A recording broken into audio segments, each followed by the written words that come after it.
Merci Madame la Présidente. Bonjour à tous. Dans cette communication, je parlerai des défis du droit de la responsabilité quand il s'agit des jugements par les instances internationales. Du point de vue de la justice internationale, celui qui comparaît devant l'instance chargée de statuer a violé une norme de droit international et doit répondre pour son acte. La responsabilité dont nous parlerons, c'est la responsabilité au sens de l'obligation de répondre pour des actes passés. C'est donc un jugement orienté vers le passé. Il faut essayer, une fois le jugement rendu, de rétablir dans la mesure du possible le status quo ante ou la situation antérieure. Cette responsabilité au sens classique semble néanmoins inadaptée pour faire face aux grands défis du XXIe siècle, comme le changement climatique qui affecte toute l'humanité. En même temps, les instances internationales chargées de juger de la responsabilité doivent faire face à deux obstacles majeurs, la souveraineté des États d'un côté et les pouvoirs économiques privés de l'autre, qui infléchissent de plus en plus les modes de solution de litiges.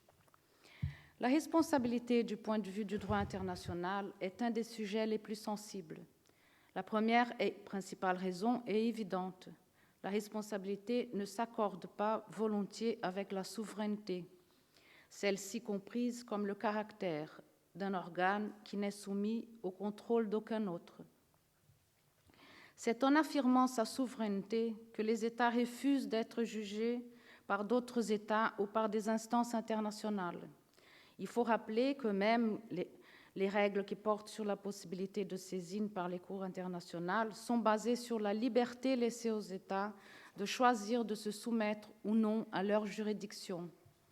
Il est de principe que les États ne peuvent se voir imposer aucune règle à laquelle ils n'auraient donné leur assentiment. Dans l'ordre international, le recours à une procédure juridictionnelle est subordonné au consentement de toutes les parties. Dans le domaine de la Cour internationale de justice, le mécanisme utilisé est la clause facultative de juridiction obligatoire. Mais il faut rappeler encore que même une fois acceptée cette juridiction, elle peut être dénoncée. Deux exemples importants le démontrent. D'un côté, la France, dans l'affaire des essais nucléaires en 1974, et de l'autre, les États-Unis, dans l'affaire des activités militaires au Nicaragua en 1995. Regardons alors du côté de la responsabilité des États et la protection de l'environnement. Dans le domaine de l'environnement, la responsabilité n'est pas prise au sérieux par les États. Ceux-ci ne veulent pas s'engager dans une définition des conditions de la responsabilité internationale pour des dommages causés par leurs actions. La preuve concrète, c'est le fait que le Programme des Nations Unies pour l'environnement a commencé des travaux pour mettre en œuvre le principe 22 de la Déclaration de Stockholm, mais le projet a échoué par manque de volonté politique des États. Selon ce principe, les États devraient coopérer pour développer les conditions de la mise en œuvre de la responsabilité et de l'indemnisation des victimes des dommages écologiques. Rappelons encore que rares sont les textes qui donnent des précisions sur la portée de la responsabilité pour ces dommages. La plupart se limitent à reconnaître la responsabilité comme principe inséré dans les préambules des conventions internationales. Il est intéressant de noter que dans le projet d'article sur la responsabilité des États élaboré par la Commission du droit international de l'ONU dans sa version de 1996, qui malheureusement a été abandonnée, dans cette version, l'article 19 prévoyait comme un des crimes internationaux la violation grave d'une obligation internationale essentielle pour la sauvegarde et la préservation de l'environnement, comme celle interdisant la pollution massive de l'atmosphère ou des mers. La pratique internationale démontre que bien que le principe de la responsabilité soit généralement proclamé, les États se gardent de le préciser et de le mettre en œuvre. Même dans les cas où ils acceptent de payer des indemnisations, ils n'assument pas leurs responsabilités, comme ce fut le cas des expériences nucléaires des États-Unis dans les îles Marshall en 1954. Mais à la façon d'Elmas Marty, il y a toujours des issues porteuses d'espoir. Dans une décision de la Cour internationale de justice de 1997, dans l'affaire Gabčíkovo-Nažimoros, qui portait sur la décision de l'Hongrie de suspendre sa part des travaux dans la construction d'écluses dans le Danube, se basant sur le principe de précaution, la Cour a accepté la thèse hongroise et a affirmé que, je cite, « Dans le domaine de la protection de l'environnement, la vigilance et la prévention s'imposent en raison du caractère souvent irréversible des dommages causés à l'environnement et des limites inhérentes au mécanisme même de réparation de ce type de dommages. » Parlons alors des intérêts privés qui influencent les instances internationales. La question de la responsabilité devient encore plus complexe si nous considérons son jugement, le jugement quand il s'agit d'autres acteurs de la scène internationale comme les entreprises transnationales qui, ayant un pouvoir aujourd'hui estimé plus grand que celui de beaucoup d'États, n'ont aucune responsabilité au plan international qui soit compatible avec le pouvoir qu'elles exercent. Dans ce qui se réfère aux solutions des litiges, les formes non judiciaires, en spécial l'arbitrage, substituent les décisions judiciaires internes et internationales. Les accords de libre-échange, comme celui qui est en discussion sur le partenariat transatlantique entre l'Union européenne et les États-Unis, proposent des mécanismes de règlement de différends basés sur l'arbitrage international, qui dans la pratique sont des tribunaux privés et qui pourront même apprécier si le comportement des États dans les domaines social et environnemental peuvent causer des préjudices, non aux citoyens ou à l'environnement, comme il serait raisonnable de penser, mais aux activités des entreprises. Dans ces accords, les clauses sociétales et environnementales sont en général des catalogues de bonnes intentions sans aucun effet concret. Il existe déjà des contentieux basés sur les traités bilatéraux d'investissement qui ont proliféré depuis les années 90, où les politiques publiques des États sont mises en cause par les entreprises privées. Deux affaires démontrent cette affirmation. L'affaire Philip Morris mettant en cause la politique de santé publique de l'Australie et l'affaire Vattenfall liée à la décision du gouvernement allemand de sortir de l'énergie nucléaire. Dans ces traités d'investissement, il n'existe pas de prévision d'obligation à l'encontre des entreprises transnationales.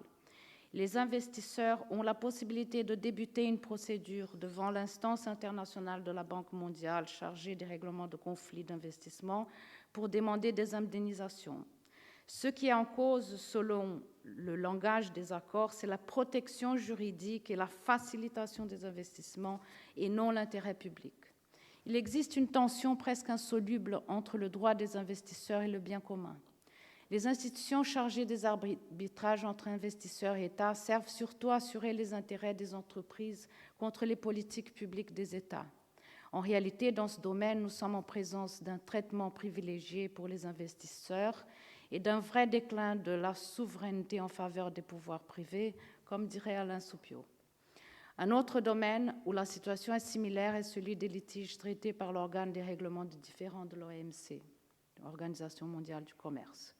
Bien que réputés interétatiques, ces règlements confondent souvent les intérêts des États avec ceux des acteurs économiques privés. L'instance chargée de trancher dans le domaine du commerce est aussi un tribunal arbitral où chaque panel est constitué pour analyser les différents cas. Dans le domaine de la protection de l'environnement, les décisions de l'OMC sont en général en désaccord avec les règles issues d'autres organisations internationales, considérant que le libre commerce doit avoir la préférence, même en détriment de la santé humaine ou la protection de l'environnement. Il suffit de vérifier que les textes et les décisions de cette organisation ne prennent pas en compte les règles établies dans un domaine sensible comme celui qui est couvert par la Convention de la protection de la biodiversité. Regardons alors du côté des droits de l'homme. Dans le contexte européen de protection des droits de l'homme, c'est grâce à l'article 8 de la Convention qui protège le droit au respect à la vie privée qu'un droit à l'environnement a été reconnu par la Cour de Strasbourg. C'est dans l'arrêt Lopez-Ostra de 1994 que le juge européen fait entrer le droit à un environnement sain dans le champ de la Convention. En 2002, dans l'arrêt Onir-Yildiz contre la Turquie, la Cour, en développant cette reconnaissance, a jugé que les États ont l'obligation positive de prendre toutes les mesures nécessaires à la protection de la vie, des personnes en ce qui concerne les questions environnementales.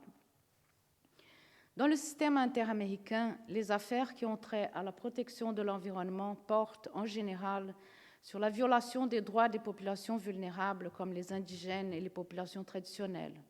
C'est dans le contexte des activités économiques, des projets de développement menés par les États ou l'exploration sans contrôle par des entités privées et qui sont en tension avec la protection des ressources naturelles et les populations autochtones que de violations graves de droits de l'homme se produisent. Dans le contexte brésilien, les exemples les plus connus sont ceux des barrages, comme celui de Belo Monte au Jirau, construits dans des projets de croissance accélérée menés par le gouvernement actuel et qui est en analyse dans un cas porté devant la Cour interaméricaine des droits de l'homme. La question qui se pose est celle de savoir comment procéder quand les atteintes à l'environnement proviennent d'une conception erronée de développement et font partie des politiques publiques choisies par un gouvernement. Dans les cas qui portent sur le droit des peuples autochtones à vivre dans un environnement salubre et de l'utilisation des ressources naturelles, la Cour interaméricaine a innové en acceptant des notions comme la propriété collective et les droits collectifs qui sont plus appropriés pour protéger les intérêts des communautés indigènes dans la mesure où leur connaissance de la nature leur permet d'utiliser les ressources naturelles de façon durable. Ces communautés sont ainsi des agents indirects de la protection de l'environnement, mais la question qui se pose est celle de savoir si cette protection par le biais des droits de l'homme peut devenir un agent effectif pour la protection de l'environnement ou si elle sera toujours trop ponctuelle et donc trop timide pour résoudre les questions globales. Quelques conclusions et finalement quelques propositions. La responsabilité jugée dans les instances internationales est une responsabilité orientée vers le passé, inadaptée aux défis qui s'imposent au XXIe siècle. La souveraineté est souvent utilisée par les États pour se protéger des décisions qui peuvent engendrer leurs responsabilités au niveau global. Dans le domaine de la protection de l'environnement, les jugements des instances internationales comme la Cour internationale de justice peuvent aider à développer des principes, mais sont insuffisants pour régler les problèmes liés à des dégâts environnementaux qui sont, dans la plupart des cas, définitifs et irréversibles.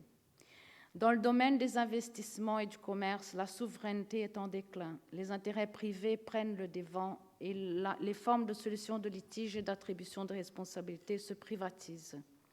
Le droit devient alors un instrument au service du marché.